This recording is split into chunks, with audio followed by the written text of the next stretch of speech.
Bonjour, dans cette vidéo, je vais vous montrer comment déverrouiller un Xiaomi 720 sans mot de passe.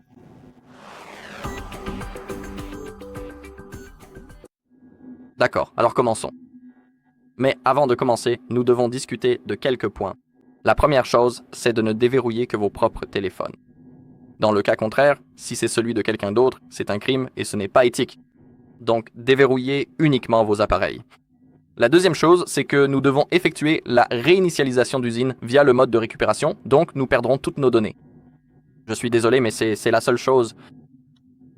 Troisièmement, après la réinitialisation, lors du processus de configuration, le téléphone voudra nous vérifier, soit en saisissant le verrouillage d'écran actuel, ce que nous ne pourrons évidemment pas faire car nous ne nous en souvenons pas. Mais il y a une deuxième option qui consiste à se connecter au compte Google.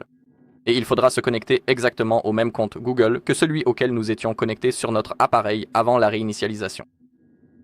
Gardez donc cela à l'esprit. D'accord, si vous voulez continuer, suivez mes étapes. Comme vous pouvez le voir, nous avons le verrouillage d'écran, je ne m'en souviens pas.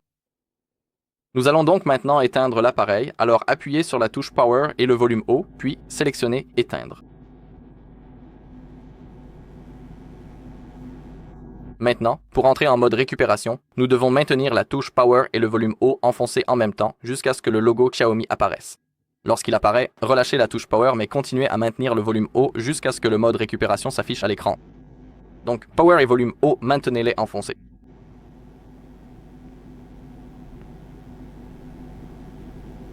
Maintenant, relâchez la touche Power mais continuez à maintenir le volume haut.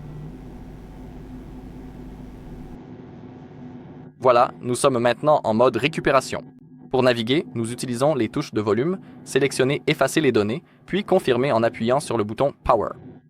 Encore une fois, effacez toutes les données, confirmer. Maintenant, les données vont être effacées. Ensuite, sélectionnez Retour au menu principal, puis sélectionnez Redémarrer. Et redémarrer vers le système. Maintenant, il suffit simplement d'attendre que notre téléphone se rallume. Si tout va bien. Je veux dire, il nous suffit maintenant d'attendre jusqu'à ce que nous voyions le processus de configuration à l'écran, puis nous devrons vérifier plus tard pendant la configuration. Voilà, c'est tout. C'est tout pour cette vidéo. Merci d'avoir regardé. Si elle vous a été utile, laissez un like, un commentaire et abonnez-vous.